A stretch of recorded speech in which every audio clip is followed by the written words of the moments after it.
This is Deeper Than a Cut. We are inside of Executive Cuts right outside of downtown Detroit with the normal crew. T, Angela. Yes, sir. Hey, Yeah. top of the day, gentlemen. Yes, sir. Top of the day. Great day to be a great day. Hey, let's make it a great day. And joining us to help us make it a great day is Johnny Turnage with Black Tech Saturdays. Yes, sir. What's going on, Johnny? My man. It's a fun day. All right, it's a fun day indeed, brother. So, Johnny, let's focus on you, my man.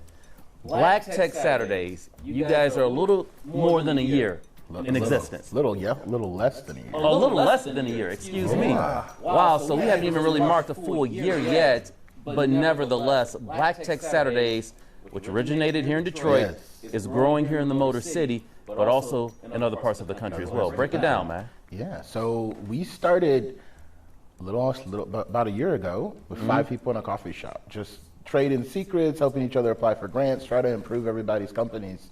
And April 29th, we had the first official opened up. All right, we're going to make this a thing. And it just kept growing. It doubled every week and every week till one point I was like, there are 400 people here. This is September. And I go, whatever we thought we were going to be is different. And then somebody from Baltimore, hardcore pitch, he was like, look, I'm saying Baltimore's like Detroit. Coming to Baltimore, we need you. I was like, all right, like we're still new. We're figuring our own stuff out. He's like, I'm going to pay for it. Just come to Baltimore. And it was beautiful. We had over 400 people come. We thought it'd be a 50-person come and see. People came from all over. And then that same conversation happened with New York. And now we're growing in Baltimore and New York. And we actually just left South by Southwest. We spoke at the conference with the Lieutenant Governor talking about why Detroit's going to be the next premier black tech ecosystem. Okay, it's an obvious question, but let me ask it anyway.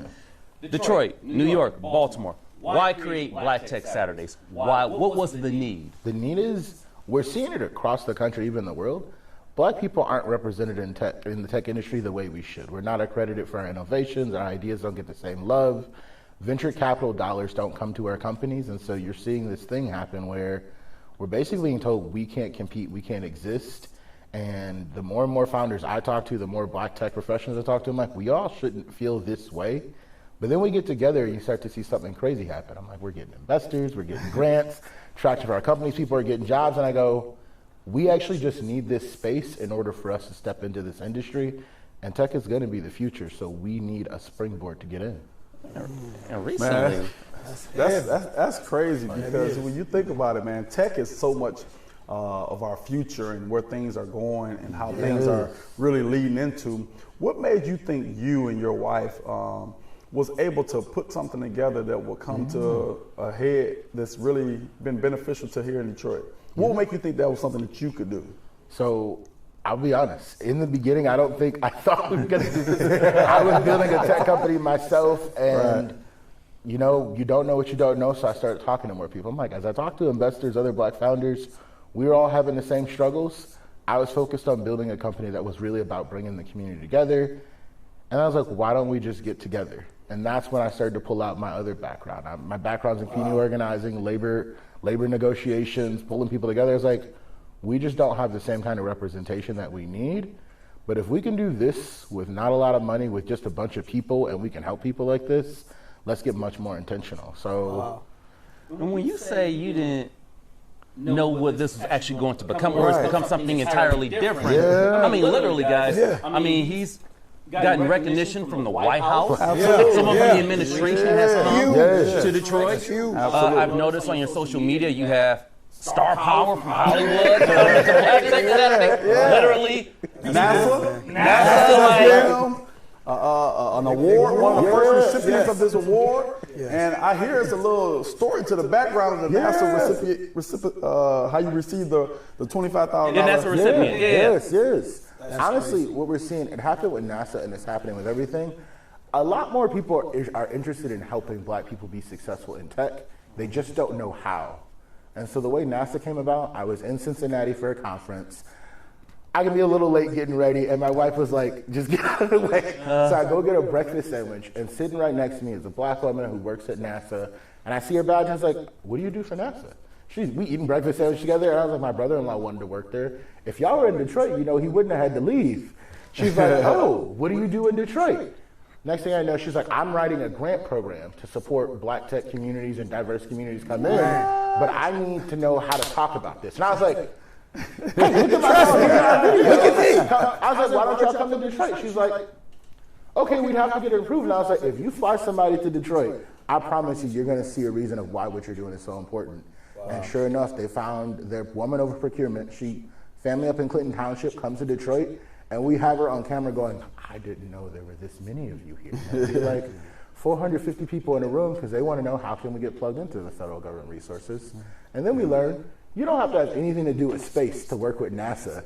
They buy businesses from everything. They're like, we bought a camera lens from somebody because it was way more innovative than what we were doing. And I was like, well, there are some really creative people in Detroit. If they could just work with you, you'd be surprised. And the same week they announced it, NASA dropped all their staff headshots. So you have a dozen black people going viral for working at NASA. And I was like, wow, I told you. We were a part of the first NASA launch. If you watch the Hidden Figures movie, I'm like, black people have been a part of space travel and innovation. We've seen that movie. Yeah. Incredible. So it's exciting for us. It's going to open up more federal conversations. And my heart is, we're not at those tables. I keep getting in all these rooms where it's usually just me or a couple other people. I'm like, how come we weren't invited to this space? We can't even figure out how to be involved if we're not in this room. And that's a big part of it is, y'all have to see us. We've been blessed on social media. I think we reach over 1 million accounts every couple of weeks. And it's like, y'all have to see us because y'all didn't see us before. And now all of a sudden I'm like, you see us, and I'm like, we're getting big success. You got Just Air. They just got a $2 million grant from $2 million contract from Wayne County to build an air quality network, which is unheard of. A black company getting a contract that early to help black children breathe better. It's like, why not? Why shouldn't we be doing that? That's awesome. Now, if I can ask, you said less than a year. Less than a year.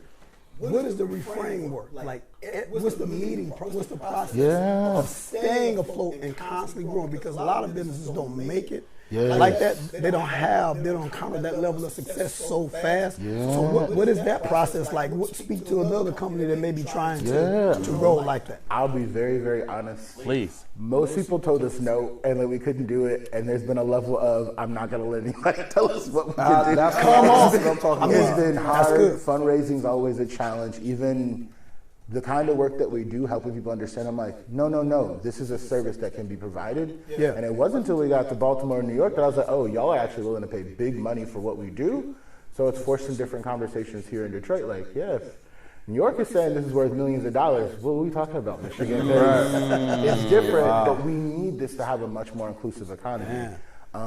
It's been a lot of family support. And my mom actually came up for Georgia and spent a month with us just to help run. I was like, we don't have the money to pay a bunch of people to do this. There are too many people showing up. And we have to figure this out. It's been a lot of early partners and constantly tell your story, because the best help that we've had is from people knowing what we're trying to do or what our idea of what we want to, the impact we want to make, people have come and offered help. And that's been a blessing. Like, man, that's awesome. That's awesome. We did a story on Fox 2 recently, but I want to dig deeper into this conversation with your connection to the administration. The Deputy Secretary of Commerce, Don Graves, came into Detroit to see if Detroit could potentially become the next tech hub. Give us more insight on that conversation, how it generated, how was the visit, and where do things go from here? So the way it actually generated, I'm like, this is why relationships are so important. Somebody actually he's on the executive committee for the Michigan Economic Development Corp. He recommended, he used to work at the White House. He's like, he needs to talk to Johnny. Next thing you know, I'm on a call with all these people from the federal government, and they're like, hey, so he can come and do a tour with you. And I was like, wouldn't it be cooler though if he just talked to other entrepreneurs? Like, what's the point of a tour? Like, there are a bunch of other black people, black entrepreneurs who are making strides, and it's not just my voice. So then we're on the call, and they're like, well, he was only going to be here for 2 hours. Okay, let's actually rewrite the schedule. And so I'm like, all right, we have an hour round table. Let's get 15, 20 people in this room that can really shape a conversation. That's awesome. What's that big investment in Detroit? But they don't even realize what's being built here. We have some major companies that could be unicorns if they could scale at the way they need to. Because to go national overnight, you need a bunch of money. You need a cash infusion, you need a bunch of support. And so it's really framing that there are people here who can not only build businesses, there's opportunity to change the workforce. And the first step has been getting to the table so they can hear from us, because the rooms that they're in don't look like us.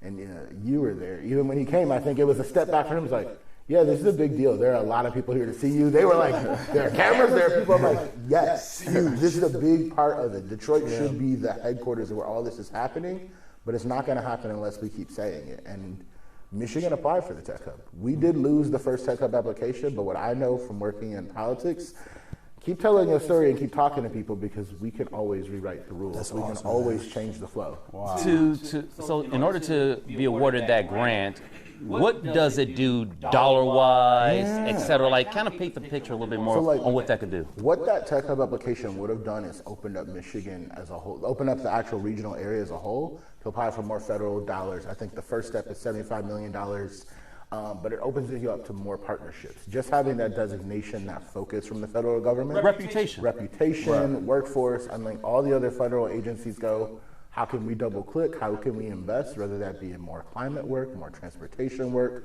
more just innovation? If we're really trying to do this thing where we compete with Silicon Valley, we're talking about, to me, I'm like, it's $1 billion. How are we going to place $1 billion in Detroit to bring people up? Because otherwise, we're just going to place people on top of people. 2/3 of Detroiters make less than $50K. We can't be a tech hub here if we can't afford to buy the technology and participate. And I'm like, that's Detroit. Think of Ford Motor Company. What did Henry Ford say? You have to pay them enough to be able to afford the vehicle. So if we're not doing that, it's not going to work here.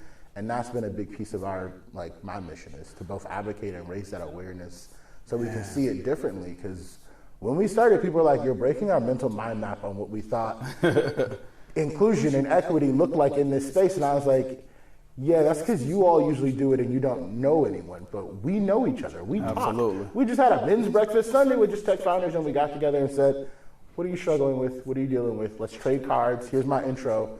Because that's what we naturally do. We've had to do that for years. Absolutely. It's actually parallel to the story here. Y'all started like over 30 years ago, pulling together. I'm like, we have been collaborating to exist in entrepreneurship, to actually make money in this country for years.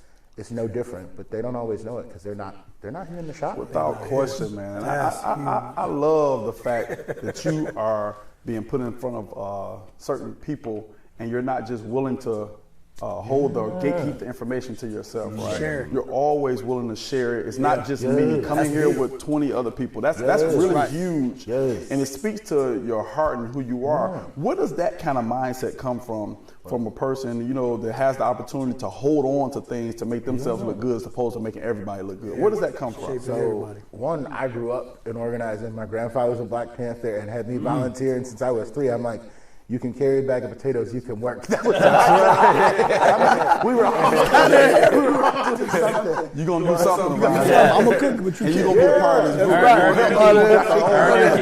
going to help the team. Yep, I'm an older brother, so always looking out for my siblings. I play team sports, and I'm like, when you have that spirit of abundance, that's how we win. If I were to go, hey, Black Saturdays can win, I can do it, Johnny could be good, I'm like, we would have probably done okay. Maybe my wife and I could have a modest, we'll be good. But by making all this noise, I've watched people's lives change. I'm like, people who are like, I'm depressed looking for a job. I got that job, Johnny. I didn't know that would work. And I was like, I told you, just go talk to the person, say this, tell them I sent you. Okay, and I'm like, let's keep doing that more for each other because you might know something that could be very helpful to me. And you're like, it doesn't mean anything to me, but actually it's super helpful to you. And I'm like, pass those cards. It comes back to you. And I'm like, keep doing that. I just keep helping each other, lift as you climb. Yale Perry Mason's Alexa's godmother, my wife, and she embodies that. I'm like, if we do that, that's the only way we've done that. Think about this country, the Underground Railroad, civil rights. We just keep pulling each other forward. And I spent my whole career learning about a bunch of really cool things, and I go, some of that stuff is helpful to me, but most of it is usually helpful to somebody else. That's right. You don't need to go through the stuff I went through. If I could just tell you those things and put an easy button for you, I'm like, that's better. Because if you have more money, we all gonna have more money, and that has to be what we do. I think that's the piece that helps us make your Black Tech Saturday so successful and so attractive, because people know when they come there, they're not just getting something that's going to be, you know, oh, we're all together in a photo op and it looks good. It's something that I'm able to benefit from. And so being able to have something like that, man, is admirable, man. I appreciate you even having that here. But also with that, how do you become a part of Black Tech Saturday? How does that come into play? Right now, you can just show up. RSVP on Eventbrite. We are going to build out more of a membership. I want to put together some value add services to just help people with, like, here are quick sheets, here are quick things that you can do. All this stuff in entrepreneurship, I hate the idea of charging people for it. I'm like, access to information should be free, so we should give it away. If we want to see the economy thrive, like we should be trying to make sure, like, how are y'all making the most money? All right, your business is 6 figures, how do we get it to 7? Because that's going to build things. And so we're working with economic departments, we're working with Michigan, and we're working more with the city of Detroit. Hey, we have to support this, because if we can foster this kind of value add to entrepreneurs, all of our businesses can grow and the economy wins. There will be more jobs. Diversity fixes itself if Black businesses and Latinx businesses actually have money to hire. You don't have to worry about the stats because we don't hire who we know in our community. We are a huge consumer. See? At this level of success, what's the ultimate goal, John? You gotta tell us what's the hidden secret. What's going on for the next 5 years? The next 5 years. So we're gonna keep growing Black Tech Saturdays. We're gonna be training people to run Black Tech Saturdays the way we do, but we're gonna be building more ed tech platforms so people can learn how to build their companies, how to break into the industry, and really, I just want to give people the tools so they can succeed. So expect more tech development, more membership, and a lot of training, because we probably have a dozen more cities in Michigan alone that could benefit from this. People are driving from Grand Rapids, Flint, Pontiac, and so I'm looking for people that we will be able to train to go build it there. Go bring those people in. I hate when somebody tells me to go from Grand Rapids, I go, that means we're failing because you don't have what you need in Grand Rapids. That's a long drive to come to Detroit.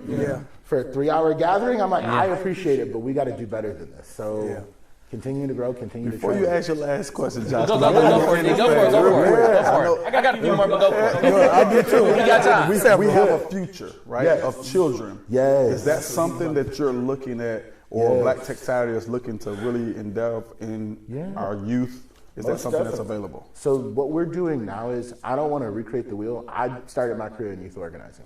There are some great youth organizations that are working in the city. We're working with Rocket Community Fund to actually build out a training curriculum to just bring in nonprofits. I'm like, how do we help train them on bringing AI programming and building youth tech programs? Once a month, we will have a Saturday where we actually do a partnership with youth organizations and bring them into Black Tech Saturday. So the last one we did, we had Derek Coleman, Google Code Next, some execs flew in. And like, we had 150 kids, and they're like, we didn't know there'd be so many little kids. I'm like, well, think about it. If these 60-year-olds understand AI, they're gonna be way smarter than us. My favorite part is Derek Coleman had one of his best friends fly from Atlanta. He brought his grandkids, 6-year-old Black girl. She's like, these are my people. At home, y'all don't talk to me about this stuff, so I just sit quietly. But she was so excited. He's like, I didn't realize she was a techie. We thought she was just an introvert. Now, I think about how many of our Black kids are already, they understand the stuff, they're tinkering with the stuff, but they don't think it's them. They don't think it looks like them, so they're real quiet. And I think that's most of what I see at Black Tech Saturday. There's a bunch of introverted people who never have a space. Oh, I can talk about this with you? I'm like, yeah, like, let's talk coding, let's talk developing. Let's just talk about your idea. I'm not inherently a coder or a developer, but I can talk tech with you. I can point you to the right people. I can also go, I have big ideas and I need somebody who knows how to like build the thing. Absolutely. So definitely a space for our youth and like plugging in that future. Because this can grow fast. I met a Detroiter. It is growing fast. It's growing fast. The Black man from Detroit, we were on a panel together. He runs a company in DC. He's like, I'm hiring high schoolers, $150K out of high school. He's software developers. I was like, $150K right out of high school? Oh, we're doing something wrong here in Detroit. And so I hear those stories and go, how do we bring that here? How do we open that mindset here?